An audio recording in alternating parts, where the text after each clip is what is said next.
What will Manchester United starting 11 be versus Newcastle tomorrow? And inside sources reveal that Manchester United players are coming together and turning against the board. Could they get Glazers out? What's going on behind the scenes at Old Trafford in Carrington with the players, with the dressing room? Do they like Ten Hag? So, hello and welcome back to Alice Talks Football. And in today's video, we're going to be splitting it up into three sections.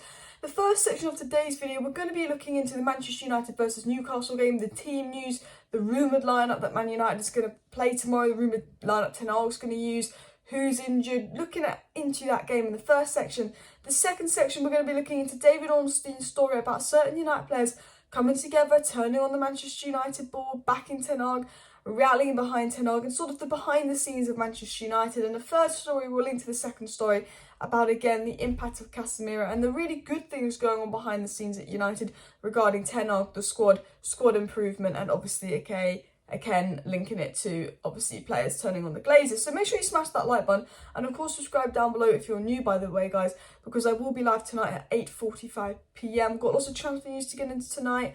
We will cover a little bit about the GREENWOOD situation, who's been arrested again, and some just other topics as well. I want to talk about the horrible stuff that's happened to Ivan Toney and more. So make sure you tune into tonight's show for news, updates, chit-chat, discussion and more. Let's get into the video. But before I get into today's video, I want to remind you guys that this video is sponsored by the One Football app. It's an app you can download for completely free. There will be a link in the description to go ahead and download the app. And what I love about the app is you get the apps on your phone, you click the app button, and all the news you need is there around the footballing world, as well as score updates and more. And then if you want Man United Pacific news, you can scroll down, get United Pacific news. And I always say, guys, check out the One Football app because I use it so much to keep up to date on the news. Everything I need is there.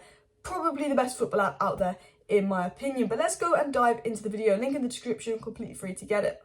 So part one of the video, Manchester United versus Newcastle. Okay, let's have a look at the lineup. What's the rumoured lineup going around?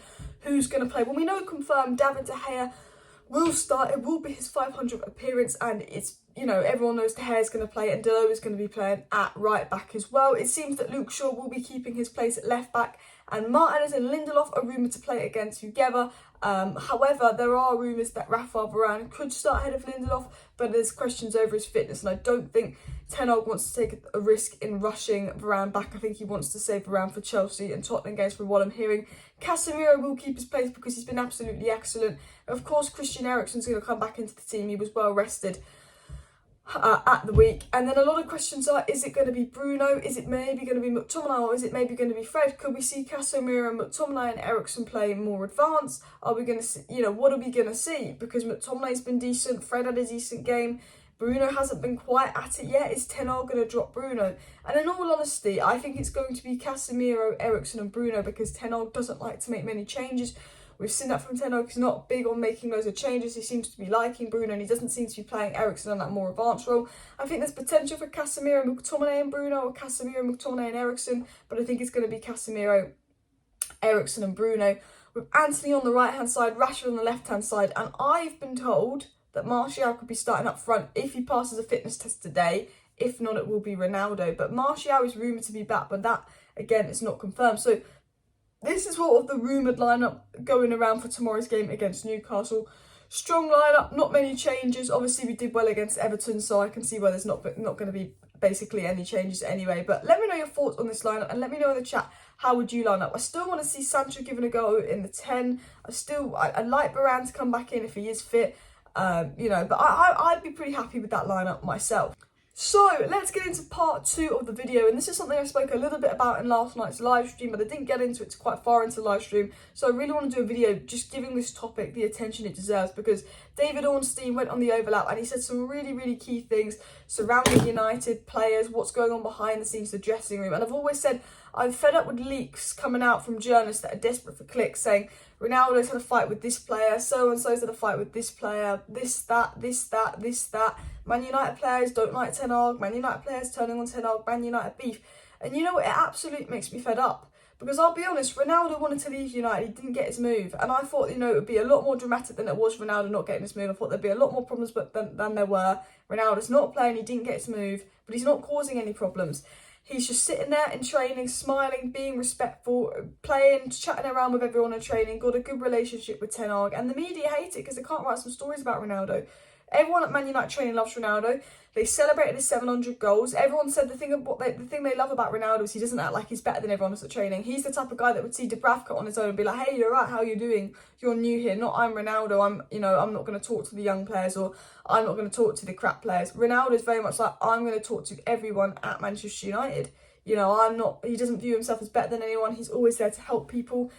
He's always there to give advice, and I think the media hate that because they keep coming out with fake stories saying the players will turn on Ten Hag, Ronaldo doesn't rate Ten Hag, and we know that's not true. We know the players are really buying into Ten Hag's philosophy. We know the dressing room at Manchester United is massively changing, and I'm going to get into some of the reasons behind that. And obviously David Ornstein said this, and I think this was massive, that he was told by people close to Manchester United and the first team that if the players are going to turn on anyone, it's not going to be the manager. He said, the Man United players aren't going to turn on the manager from what he's been told, which would basically suggest that the Man United players do believe in Ten Hag, they do rate Ten Hag, they do like Ten Hag, despite reports that, Ten Hag's lost the dressing room and the players are going to throw him under the bus. It seems that Ten Hag has the respect of the dressing room, and I fully believe Ten Hag has the respect of the dressing room, because Ten Hag thought, I'm going to drop Ronaldo and Maguire after 4-0 Brentford, I'm going to drop Fred. Ten Hag was made it clear, if you play well, you keep your place. It doesn't matter who you are, you're going to get dropped if I don't think you've been good enough. Ten Hag after Brentford said, I was at fault as well, and did the 14-kilometre run with the players, to show that he's not blaming them. He knows that he's got to take responsibility. And Ten Hag's really won over the Manchester United players. The dressing room really buy into Ten Hag because they can see he's playing a winning team, a team based on form. They can see that he won't blame them for everything. He takes responsibility as well. And they can see he's a good influence. And they can also see what he's trying to build. And if you look at the players that Ten Hag's brought in, Martinez, Eriksson, Malacia, Antony and Casemiro, they've all got an elite mentality as well, which rubs off on the dressing room.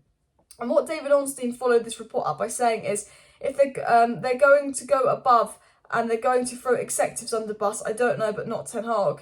And David Ornstein's basically suggesting that the Man United players aren't going to be throwing Ten Hag under the bus. They're potentially going to be throwing the executives, the board, the Arnolds, the Murtoughs, the Glazers under the bus instead of Ten Hag. And we know in the summer that key United players like Maguire, Bruno urged the club to go and spend some money after 4-0 Brentford. United players went to the board and said, please spend some money, please back Ten Hag.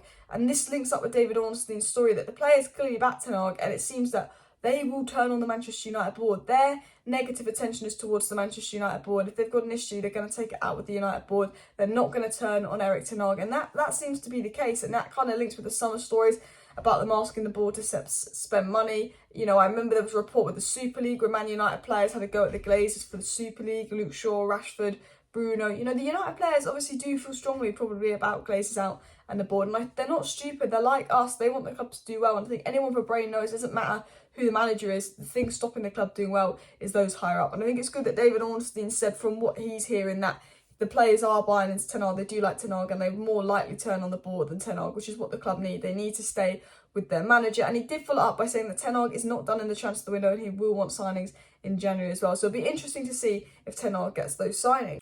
And part 3 of the video, which I obviously talked about in my live stream yesterday, was this report on Casemiro, which I think links to Ten Hag, that said Casemiro came out and said, I watched them regarding match stats a lot. I think I watched my mistakes 3 or 4 times. Yes, that's how you learn and grow, by correcting mistakes. I think that is the key to continuing to evolve in football. And Casemiro came out and he said that he's always watching his games back, watching his mistakes. He wants to learn and grow from his mistakes, and you can't get better unless you learn and grow from your mistakes. And I think this mentality is really rubbing off on the Man United dressing room, because when we're winning games 2-1, it's not Ollie partying, well done boys, you did brilliant. It's Ten Hag going, yes, you got the win, but this was bad, this was bad, this was bad. And if you want to go from a good team to an elite team, every little mistake, even if you put in a 9 out of 10 performance, you've got to note down the mistakes, go, I could have done better here, because you want to be putting in a 10 out of 10 performance. And I have to say, from what I'm hearing, the impact of Casemiro on the dressing room, his professionalism, his hard work, really rubbing off. Ten Hag's hard work really rubbing off. The fact that Malacia is the first to come in and the last to leave, hard work rubbing off. Antony's attitude and happiness to be really rubbing off. And Lissandro Martinez is a key vocal voice in the dressing room, commanding the players, seems to be rubbing off. And obviously Eriksson is just such a well-respected player in general. And it all seems to be kind of working at United and rubbing off on the players, which I think is really, really positive to see, that all the players seem to be buying into Ten Hag, the dressing room seems to be better, and I think if they're going to turn on anyone, it's going to be the owners. But look, I hope you enjoyed this video. I split it up into 3 parts. First of all, talking about the Newcastle game. Second of all, talking about United players turning on board. And obviously, third of all, just talking about Casemiro. I will be live tonight at 8:45 p.m. To talk about more news and stuff. So make sure you subscribe, smash that like button. See you next time. Thank you for watching, people, and bye.